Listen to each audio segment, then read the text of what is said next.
Hi friends, आप देख रहे हैं सार्क इंग्लिश 10+2 और मैं हूं सियास। चलिए आज पढ़ना है हम लोगों को प्रेजेंट परफेक्ट कंटिन्यूअस। याद रहे प्रेजेंट परफेक्ट कंटिन्यूअस।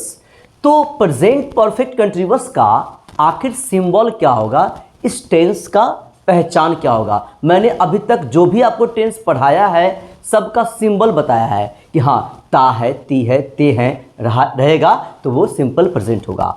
रहा है, रही है, रहे हैं, अगर रहेगा तो प्रेजेंट कंटिन्यूअस होगा। और चुका है, चुकी है, चुके हैं, आ है, ई है, ए है, अगर रहेगा तो वो प्रेजेंट परफेक्ट होगा। तो आखिर इसका पहचान क्या है प्रेजेंट परफेक्ट कंटिन्यूअस का?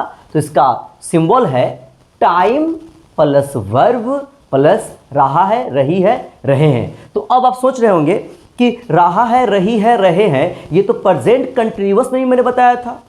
प्रेजेंट कंटिन्यूअस में बताया था मैंने कि रहा है, रही है, रहेगा तो वो प्रेजेंट कंटिन्यूअस होगा। एक मिनट रुक जाइए। जैसे कि प्रेजेंट कंटिन्यूअस में रहा है, रही है, रहे हैं, रहेगा, लेकिन वहां पर जो है आपका सिर्फ इतना ही होगा, मैं पढ़ा रहा हूं तो आई एम टीचिंग। लेकिन इसमें टाइम भी लगा होगा, टाइम भी यहां पर है। यहां पर ऐसे बोलेगा मैं सुबह से पढ़ा रहा हूं, टाइम लग गया सुबह से तो हो गया प्रेजेंट परफेक्ट कंटिन्यूअस। आप सीधे बोलेंगे मैं पढ़ा रहा हूं तो अब क्या हो जाएगा प्रेजेंट कंटिन्यूअस। जैसे मैं लिख रहा हूं, मैं लिख रहा हूं तो ये आपका प्रेजेंट कंटिन्यूअस है। तो I am writing, I am writing. लेकिन मैं 2 घंटों से लिख रहा हूं तो अब क्या हो जाएगा 2 घंटों से आपका टाइम लग गया है तो ये आपका हो जाएगा प्रेजेंट परफेक्ट कंटिन्यूअस। ठीक है। मैं 2012 से कमा रहा हूं, मैं 2012 से कमा रहा हूँ तो 2012 है ना, सुबह से, 2 घंटों से, दोपहर से, टाइम लग गया। और जब टाइम लगेगा तो वो टेंस का नाम होगा प्रेजेंट परफेक्ट कंटिन्यूअस। तो क्लियर हो गया है ना। आगे बढ़े तो सिंबल आपने देख लिया है कि सिंबल से क्या है टाइम प्लस वर्ब प्लस रहा है, रही है, रहे हैं, लिखा भी हुआ है। ठीक है। अब इसका स्ट्रक्चर पर आते हैं। इसका स्ट्रक्चर होता है subject plus has, have plus been plus V4 plus object for since plus time. एक बार फिर से सब्जेक्ट प्लस हैज या have plus been plus V4 plus object for since plus time. ये आपका क्या हो जाएगा सिंबल, सॉरी स्ट्रक्चर हो जाएगा। इसका स्ट्रक्चर है subject plus has, have plus been plus V4 plus object for since plus time. अब आपको सब बात समझ में आ रहा होगा कि हैज कहाँ लगाना है, हैव कहाँ लगाना है ना, V4 मीन्स क्या, उसमें ING लगा होगा। लेकिन आपको थोड़ा सा दिक्कत हो रहा होगा यहाँ पर कि फॉर सिंस कहाँ लगेगा, फॉर और सिंस कहाँ लगेगा, यहाँ पर आपको थोड़ा सा दिक्कत हो रहा होगा। तो मैं पहले उसको क्लियर करूँगा फिर आगे बढ़ूँगा। तो देखिए फॉर सिंस कहाँ लगाना है। फॉर का सबसे पहले जानेंगे कि फॉर का नाम होता है पीरियड ऑफ टाइम। फॉर को क्या बोलेंगे पीरियड ऑफ टाइम, और सिंस को क्या बोलेंगे पॉइंट ऑफ टाइम। तो एक चीज क्लियर हो गया है कि फॉर को क्या बोलते हैं पीरियड ऑफ टाइम, और सिंस को क्या बोलेंगे पॉइंट ऑफ टाइम। अब आपके मन में ये आ रहा होगा ये पीरियड ऑफ टाइम क्या है, पॉइंट ऑफ टाइम क्या है। तो जहां पर टाइम फिक्स रहेगा, जहां पर टाइम फिक्स रहेगा, ठीक है, उसको क्या बोलेंगे पॉइंट ऑफ टाइम। और जहां पर टाइम फिक्स नहीं होगा, ठीक है, उसको क्या बोलेंगे पीरियड ऑफ टाइम। जैसे कि हम बोलेंगे मैं महीनों से पढ़ा रहा हूं, तो महीनों से कौन सा महीना पता है, नहीं पता है, तो क्या हो जाएगा ये पीरियड ऑफ टाइम। तो उसके पहले फॉर लग जाएगा। ठीक है। लेकिन बोलेंगे कि मैं मार्च से पढ़ा रहा हूं, मार्च से, कब से, मार्च, तो मार्च क्या हो जाएगा पॉइंट ऑफ टाइम। तो उसके पहले क्या लग जाएगा सिंस। बात समझ में आ रहा है ना। जैसे मैं 10 दिनों से पढ़ा रहा हूं, 10 दिनों से पढ़ा रहा हूं, तो मैंने कोई भी दिन का नाम नहीं लिया है, तो ये क्या आपका हो जाएगा पीरियड ऑफ टाइम।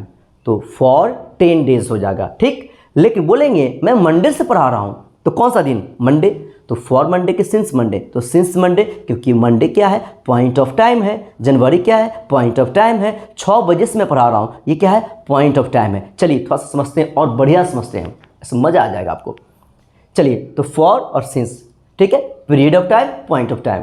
तो जैसे हम बोलेंगे मैं घंटों से पढ़ा रहा हूं, ठीक है, घंटों से, है ना, 2 घंटों से, है ना, 2 महीनों से, मंथ्स, है ना, महीनों से, है ना, 5 महीनों से, ईयर्स, सालों से। ठीक है। बोलेंगे 2 hours, 2 months, 3 months, 3 years, 5 years, 4 years, 2 hours, 10 hours, कब से पता नहीं है, तो सबके पहले आप फॉर लगा दीजिए, क्योंकि सब क्या है पीरियड ऑफ टाइम है। लेकिन जैसे ही बोलेंगे 7 o'clock, 6 बजे से पढ़ा रहा है, 8 बजे से पढ़ा रहा है, 9 बजे से पढ़ा रहा है, 7 o'clock, 8 o'clock, 9 o'clock, ये क्या हो जाएगा? Point of time. और उसके पहले क्या लगेगा? सिंस। क्या लगेगा? सिंस।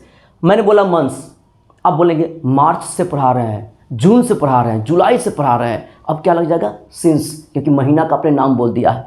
ईयर्स, सालों से पढ़ा रहे हैं, 5 सालों से, 10 सालों से, 20 सालों से, लेकिन बोलेंगे 2002 से पढ़ा रहे हैं, 2021 से पढ़ा रहे हैं, अब क्या है? पॉइंट है, तो क्या लग जाएगा? सिंस। समझ में आ रहा है ना? हाँ, ऐसे हम लोग को पढ़ना है, ठीक है। अब डे है ना, डे, 5 days, 2 days, 10 days, सब में लगाएंगे हम फॉर, लेकिन जैसे ही बोलेंगे संडे, मंडे, ट्यूसडे, तो क्या लगाएंगे? सिंस। क्लियर? 2 weeks, 2 सप्ताहों से, 5 सप्ताहों से, सब में फॉर लगाइए, ठीक ना। तो आपने देख लिया है कि संडे, मंडे, ये सब क्या है? अगर साल का नाम, दिन का नाम है ना, कितने बजे से पढ़ा रहे हैं उसका नाम आ जाएगा, तो वो आपका पॉइंट होगा। क्या होगा? पॉइंट होगा। और पॉइंट में आप क्या लगाते हैं? सिंस लगाते हैं, ठीक है। अब आइए कुछ फेस्टिवल का नाम। फेस्टिवल के नाम में भी आपको फेस्टिवल का नाम जहां रहेगा उसको भी मान लेंगे पॉइंट ऑफ टाइम, बस। क्लियर? फेस्टिवल का नाम जहां भी आएगा उसको क्या मानेंगे? Point of time. और जैसे ही मानेंगे पॉइंट ऑफ टाइम तो उसके पहले सिंस लगाएंगे। क्या लगाएंगे? सिंस। जैसे कि होली, तो होली के पहले क्या लगेगा? फॉर की सिंस होली, सिंस होली की फॉर होली, तो सिंस होली। ईद, तो फॉर ईद की सिंस ईद, तो सिंस ईद। दीपावली, तो फॉर दीपावली की सिंस दीपावली, तो सिंस दीपावली। तो आपने देख लिया है कि कोई भी फेस्टिवल का नाम रहेगा उसके पहले क्या लगाएंगे? सिंस, क्योंकि उसको क्या मानेंगे? Point of time. अब आगे, डे का कोई भी पार्ट हो, डे का कोई भी पार्ट हो, डे का कोई भी पार्ट हो, जैसे मॉर्निंग, इवनिंग, आफ्टरनून, इसको भी ग्रामर में माना गया है पॉइंट ऑफ टाइम। तो पॉइंट ऑफ टाइम जब मानेंगे तो इसके पहले भी सिंस लगाएंगे। तो फॉर मॉर्निंग की सिंस मॉर्निंग, तो सिंस मॉर्निंग। फॉर आफ्टरनून की सिंस आफ्टरनून, तो सिंस आफ्टरनून। फॉर इवनिंग की सिंस इवनिंग, तो सिंस इवनिंग। तो अब आप सीख गए हैं कहाँ लगाना है फॉर, कहाँ लगाना है सिंस। चलिए अब बनाते हैं ट्रांसलेशन को। अपने कलम को उठाइए और सामने कॉपी रखिए और बनाना स्टार्ट करिए, डरने की बात नहीं है। चलिए भाई देखा जाए। मैं घंटों से खेल रहा हूँ, मैं घंटों से खेल रहा हूँ, टाइम लगा हुआ है, घंटों से खेल रहा हूँ। अगर हम ऐसे बोलते मैं खेल रहा हूँ, मैं खेल रहा हूँ, तो प्रेजेंट कंटिन्यूअस, तो आई एम प्लेइंग। लेकिन मैं घंटों से खेल रहा हूँ तो प्रेजेंट परफेक्ट कंटिन्यूअस। तो क्या बनेगा? क्या बनेगा जी? आई हैव बिन, प्ले का भी फॉर प्लेइंग, ठीक है। घंटों से पता नहीं कब से, तो क्या लगेगा? For hours, for hours. चलिए, हाँ, I have been playing for hours, I have been playing for hours, ठीक है।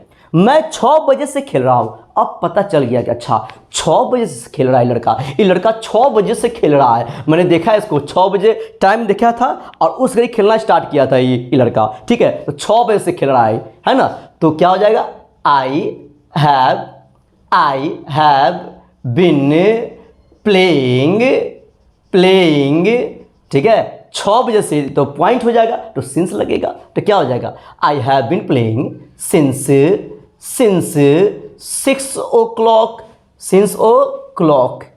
चलिए, I have been playing since 6 o'clock। ये कंप्लीट हुआ आपका अफर्मेटिव। अब आते हैं निगेटिव पर। याद रहे, कभी भी निगेटिव सेंटेंस में आपका नॉट लगा रहेगा तो निगेटिव हो जाएगा। नाम से क्लियर है, नॉट लगेगा तो निगेटिव। और कभी भी नॉट लगने का जगह होता है 3rd नंबर में, बस कमाल की बात है। तो 1 2 3, नॉट यहाँ 3rd नंबर यहाँ आ रहा है तो नॉट यहीं लगेगा। ऐसा नहीं कि बीन के बाद लगाइएगा। तो subject plus has, have plus not plus been plus V4 plus object for since plus time, ठीक है। अब बनाइए ना, मजा आएगा। तो तुम महीनों से अंग्रेजी नहीं सीख रहे हो, तो क्या हो जाएगा जी? यू हैव, नॉट लगाइए यहीं पर, नॉट, सब यहाँ देख के बना सकते हैं आप। नॉट बिन, सीखना का इंग्लिश लर्न, लर्न का V4 लर्निंग। क्या सीख रहा है भाई? इंग्लिश। कब से? है ना। You have not been in learning English, कब से? महीनों से, तो पता नहीं कब से, तो फॉर मंथ्स, ठीक है। तो you have not been learning English for months, ठीक है। अगला क्या बोला? वह मार्च से यहाँ नहीं आ रहा है, वह मार्च से यहाँ नहीं आ रहा है। तो ही हैज़ नॉट बीन, कम का V4 कमिंग हेयर, मार्च, तो सिंस लग जाएगा सिंस मार्च। ठीक है, अब आइए इंट्रोगेटिव सेंटेंस पर। इंट्रोगेटिव में क्या होता है कि पहले ही हेल्पिंग वर्ब को बाहर कर देते हैं, हेल्पिंग वर्ब को पहले ही बाहर लिखते हैं। तो हैज हैव को बाहर कर दिया, फिर सब्जेक्ट, फिर बीन, फिर बिफोर, फिर ऑब्जेक्ट, फिर फॉर सिंस प्लस टाइम, फिर क्वेश्चन मार्क। क्वेश्चन मार्क इसीलिए क्वेश्चन मार्क रहेगा क्योंकि इसका सेंटेंस का स्टार्टिंग क्या से होता है। क्या वह सुबह से खेल रहा है? क्या तुम 2012 से कमा रहे हो? क्या मंगरू दोपहर से दौड़ रहा है? क्या क्या क्या क्या लगा रहेगा। ठीक है, तो क्या लग जाएगा, वो सेंटेंस का नाम होगा इंट्रोगेटिव सेंटेंस। चलिए बनाते हैं। हाँ, क्या वे लोग वर्षों से कमा रहे हैं? तो वे लोग का इंग्लिश दे होता है और दे के लिए तो हैव यहाँ रहेगा। तो हैव दे बिन, कमाना का भी फॉर अर्न, अर्न का भी फॉर अर्निंग। तो have they been earning, have they been earning कब से? वर्षों से। तो फॉर ईयर्स। अगला है, क्या रोहित 2007 से खेल रहा है? तो रोहित एक नाम है, सिंगुलर सब्जेक्ट है, तो क्या हो जाएगा? Has Rohit, Rohit been, been play का भी फॉर प्लेइंग। तो has Rohit been playing since 2007 को समाप्त। चलिए बन गया, has Rohit been playing since 2007। चलिए, कोई दिक्कत है क्या? कोई दिक्कत नहीं है। अब आते हैं WH वर्ड पर। ये WH का मीनिंग क्या होता है? कब, क्यों, क्या, कैसे। वेन, वेयर, व्हाट, वाई, है ना, इसको बोलते हैं WH वर्ड्स। ठीक है, बार बार मैंने इस चीज को बताया है। सिंपल प्रेजेंट में, प्रेजेंट कंटिन्यूअस में, प्रेजेंट परफेक्ट में। ठीक है, तो WH वर्ड समझ में आ गया। फिर हैज या हैव, फिर सब्जेक्ट, फिर बीन, फिर बिफोर, फिर ऑब्जेक्ट, फिर फॉर या सिंस प्लस टाइम को समाप्त। चलिए, तो अब क्या बोल रहा है? तुम सुबह से क्या खा रहे हो? तो क्या का पहले इंग्लिश बनेगा, तुम सुबह से क्या खा रहे हो। ठीक है, तो what have you been, what have you been, what have you been eating, eating since morning. हाँ, question mark. What have you been eating since morning. वह सोमवार से क्या कर रहा है? वह सोमवार से क्या कर रहा है? वह सोमवार से क्या कर रहा है? तो क्या हो जाएगा जी? क्या का English? What, what, what has he been, what has he been. करना का इंग्लिश डू, डू का बिफोर डूइंग, डूइंग कब से भाई? कब से? तो सोमवार से ना, तो सिंस मंडे, सिंस मंडे हो गया। What has he been doing since Monday, है ना। आप लोग साफ साफ लिख लीजिएगा, जगह नहीं है ऐसी इसलिए मैंने ऐसा लिखा है। अपना कॉपी में आराम आराम से लिख लीजिएगा, और मैंने बोल भी दिया है, आराम से लिख लीजिएगा। What has he been doing since Monday, structure भी लिखा हुआ, अंदाजी भी आप बना सकते हैं, है कि नहीं। चलिए, तो ये कंप्लीट हुआ आपका अफर्मेटिव, नेगेटिव, इंट्रोगेटिव और WH क्वेश्चन। ठीक है, अब कुछ कीवर्ड्स है। कीवर्ड्स देखिए लिखा हुआ है, कीवर्ड्स, कीवर्ड्स। आखिर ये टेंस को और कैसे पहचानेंगे? कहीं ये इसका कुछ कीवर्ड्स है। ठीक है, अगर वो कीवर्ड्स अगर रहेगा तो ये वो रिप्रेजेंट करेगा प्रेजेंट परफेक्ट कंटिन्यूअस को। तो वो कीवर्ड्स क्या है? तो फॉर और सिंस, फॉर और सिंस। यहाँ देखिए, फॉर और सिंस, फॉर और सिंस इसका कीवर्ड्स है। ठीक है, तो ये कहीं भी रहेगा वो टेंस का नाम होगा प्रेजेंट परफेक्ट कंटिन्यूअस। ठीक है, तो फॉर और सिंस कहीं भी रहेगा वो टेंस का नाम होगा प्रेजेंट परफेक्ट कंटिन्यूअस। तो मैंने क्वेश्चन लिखा है, आई डैश सिंस 2013। हाँ, आई डैश सिंस 2013। तो अब बताना है कि ऑप्शन ए में एम टीचिंग होगा कि ऑप्शन बी में हैव बीन टीचिंग होगा। आपको बताना है, आपको बताना है, बिल्कुल। हाँ, तो बोलिए क्या होगा? आई डैश सिंस 2013 बोलिए। तो ए एम टीचिंग कि बी हैव बीन टीचिंग? आप बताइए, कीवर्ड्स क्या था? फॉर और सिंस था ना जी, फॉर और सिंस। तो यहाँ पे सिंस दिख रहा है, क्वेश्चन में दिख रहा है सिंस हमको। इसका मतलब है कि सिंस और फॉर लग जाएगा तो वो टेंस का नाम क्या होगा? प्रेजेंट परफेक्ट कंटिन्यूअस नाम होगा। और जब प्रेजेंट परफेक्ट कंटिन्यूअस होगा तो उसका स्ट्रक्चर होता है subject plus has have plus been plus before plus object for since plus time. तो आप बताइए, एम टीचिंग कभी हो सकता है? एम टीचिंग तो कभी नहीं होगा, है ना। हैव बीन टीचिंग मतलब have plus been plus before. ठीक है, टेंस में मिलाइए ना जी, स्ट्रक्चर यहाँ लिखा हुआ है ना, बिफोर बीन भी है। ठीक है, हाँ, तो option number B, option number B ऐसे बनता है टेंस कीवर्ड्स। तो चलिए पहले सबसे पहले इसका स्क्रीनशॉट लिया जाए। चलिए, स्क्रीनशॉट आपने ले लिया है, एक बार और ले लीजिए। हाँ, चलिए तो आज के लिए इतना ही। एक सोल्जर ये नहीं पूछता है देश ने उसके लिए क्या किया है, पूछता है वो देश के लिए क्या कर सकता है। जय हिंद।